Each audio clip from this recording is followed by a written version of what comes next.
Викендов во Битола се организираше еднодневна работилница на тема почитување на различностите уште од најмала возраст, а со тоа и градење на мир, каде што во партнерство на АМОС и првата детска амбасада Меѓаши се работеше на овој проблем. Предлагам како најава на разговорот со мојот гостин да го погледнеме претходно разговорот со Катерина Конеска од првата детска амбасада Меѓаши. Мој гостин е Катерина Конеска од Меѓаши, првата детска амбасада во земјава. Катерина, ти благодарам што прифати да бидеш дел од Деница на Мега. Благодарам што ме поканивте со задоволство. Имавме еден настан кој што вклучува почитување на различностите, инклузивно општество и нели кај децата градење на оние вредности за почитување на мирот во Битола во соработка со АМОС и првата детска амбасада Меѓаши. Кажете ми збор-два повеќе околу оваа работилница. Така, оваа работилница е дел од една многу поголема регионална програма, чиј што назив е Партнерство за помирување преку ран детски развој и образование во Македонија.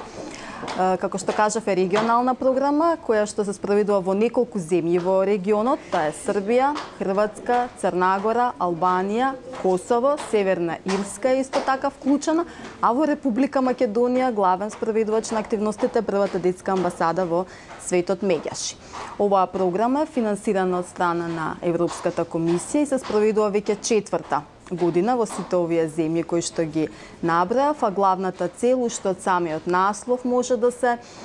види дека станува збор за работа со децата уште од најмала возраст во насока на почитување на различностите, градење на мирот и сето тоа да помогне утре да изградиме заедно едно поголемо инклузивно, подобро инклузивно општество. Имаме ситуација кога често сакаме од страна на малите деца од мали нозе да им влееме некои навики кои што еве како што е почитувањето на различностите, да не прават некои паралели понатаму во животот, тоа е ваков или таков, туку едноставно дека сите ние сме исти луѓе на оваа планета Земја. Полесно ли е да се работи со помалата популација или евентуално повеќе треба да ги едуцираме возрастните?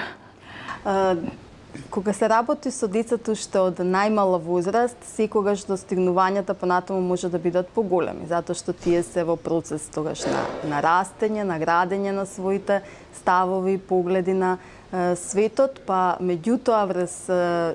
целиот процес на растење, образовување и воспитување на децата најголемо влијание имаат возрастните. Тука се пред се нивните родители, потоа се воспитувачите во градинката, па наставниците во училиште и така натаму како одат во текот на растат во текот на животот. Па токму затоа и оваа програма, освен што подразбира пред се нели работа со децата од предучилишна возраст, има многу поширока целна група, па ги вклучува и воспитувачите од градинките, ги вклучува исто така и родителите, а вклучува и други надлежни институции кои што работат во оваа сфера. Па тука имаме вклучени значи и други надлежни државни институции, имаме и универзитетски професори, академската средина, граѓански невладени организации, па од тука нели АМОС од Битола е една од тие граѓански организации која што е членка на неформалната председа мрежа и која што работи во оваа насока. Меѓаши во својата активност генерално е насочена кон заштитата на децата, така да се изразам. Меѓутоа сте се сретнале ли низ вашето работење со деца кои што еве навистина не ги почитуваат различностите? Каде што имаме состојба на дете да навредува дете заради верска припадност, заради социјален статус, заради други слични работи. Врсничкото насилство, затоа што овие непочитување на различностите се една основа за насилство која што се јавува понатаму меѓу луѓето, потока и самата програма еден вид и превенција на идни можни насилства. Истражувањата наши покажуваат како и јавувањата кои што ги добиваме ние во детската амбасада Меѓаши на нашиот СОС телефон и другите значи случувања кои што ги следиме преку вас медиумите покажуваат дека исто така присутно е меѓуврсничкото насилство, односно непочитување на разликите кои што постојат кај децата. Говорам за она повозрасна категорија на деца, па токму и затоа значи се работи и во таа насока за да се превенира да не се случува тоа во иднина или како да се постапува, како да се пристапи кон тие деца доколку настане таква ситуација. Влијанието на медиумите е еден од клучните фактори во општественото живење, независно дали тоа станува збор за млада популација, повозрастна, тинејџери или слично. Меѓутоа, колку сметате дека успехот при стекнување на вакви навики за почитување на разликите помеѓу сите луѓе, пред се почнувајќи од најмалата возраст па до повозрастните, може да се постигне преку вакви работилници, преку медиумите или можеби клучниот фактор лежи во родителите? Тоа врсничко насилство може ли да биде производ на едно родителско воспитување или начин на функционирање на едно семејство кое што се рефлектира врз самите деца? Сите фактори кои што ги споменавте пред малку во вашето прашање, помалку или повеќе влијаат врз процесот на растот и развојот, односно притекот на воспитувањето и развојот на децата, па од тука фактот дека родителите пред се, значи семејството е почетната основа, меѓутоа во оние ситуации кога ќе затаи семејството, затоа што нели не секогаш има услови или не секогаш и сите се одговорни родители, тука се градинката, училиштето, медиумите, општественото обкружување, така што сите заедно влијаеме врз развојот на децата, па од тука и сите заедно, токму и затоа и во оваа програма, сите заедно работиме за тоа да креираме едно подобро инклузивно општество. Споменавме SOS телефон на кој што децата можат да се јават и да пријават одредени состојби со кои што се соочиле. Какви јавувања најчесто добивате? Ако изминатите пред 2 години најактуелни беа јавувањата, односно најмногубројни беа јавувањата кои што беа поврзани со насилство кај децата, независно од тоа дали станува збор за насилство дома, насилство во училиште или насилство надвор, на улица. Последните 2 години нашите извештаи од јавувањата на SOS линијата покажуваат дека најмногу број има јавувања за неостварување на правата на децата поради сиромаштија. Тоа е еден показател дека состојбата од економски аспект во државата е нели на завидно ниво, па од тука значи многу од јавувачите кои што се јавиле кај нас на SOS телефонот, децата не може да ги остварат своите права токму од овие причини. Следно значи веќе по бројност на јавувања се јавувањата поврзани со насилство на децата, а потоа следат јавувањата кои што се поврзани со неможноста на децата да ги остварат своите права на видување со другиот родител во текот на бракоразводните постапки и после разводот на бракот. Го имаме сегментот на еднодневна работилница каде што работиме, се трудиме да постигнеме нели повисоки резултати во на инклузивно општество, почитување на различностите и градење на мирот. Кажете ми, кои се очекувањата од ваквите работилници кои што Мегеше во соработка нели со АМОС ги прави со цел нели да се постигнат некои работи, меѓутоа кои се очекувањата? Како што споменав во почетокот, програмата веќе 4-та година се спроведува во Република Македонија и се спроведува во 11 градинки, меѓутоа досега не беше вклучена Битола, така што ова е можност каде што преку АМОС,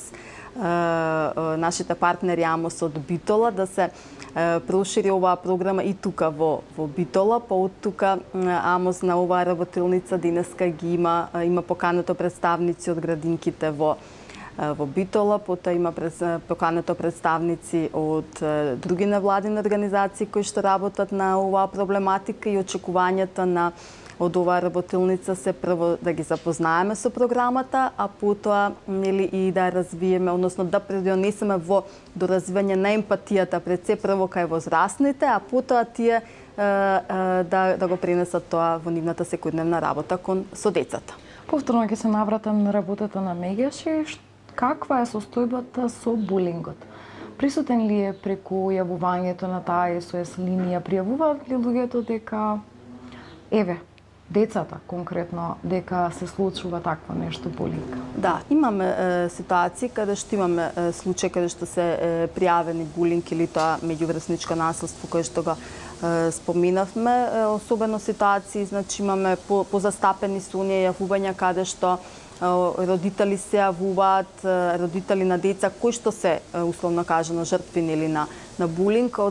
во училиште од страна на друго дете и слично. Тука колегите кои што работат на СОС линијата, психолози, значи советуваат, даваат насоки како да се постапува со тие деца, затоа што и со едните и со другите дечиња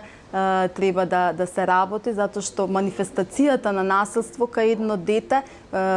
проблемот за таа манифестација може да лежи во некои други проблеми, па затоа да помогне да се помогне и да се надмине. Тоа затоа што некогаш говориме дека оној кој што бил жртва на насилство, понекога постои можност да стане така сторител на насилство, тука значи не се обвинува никој, меѓутоа се работи на тоа и со едната и со другата страна да се надмине.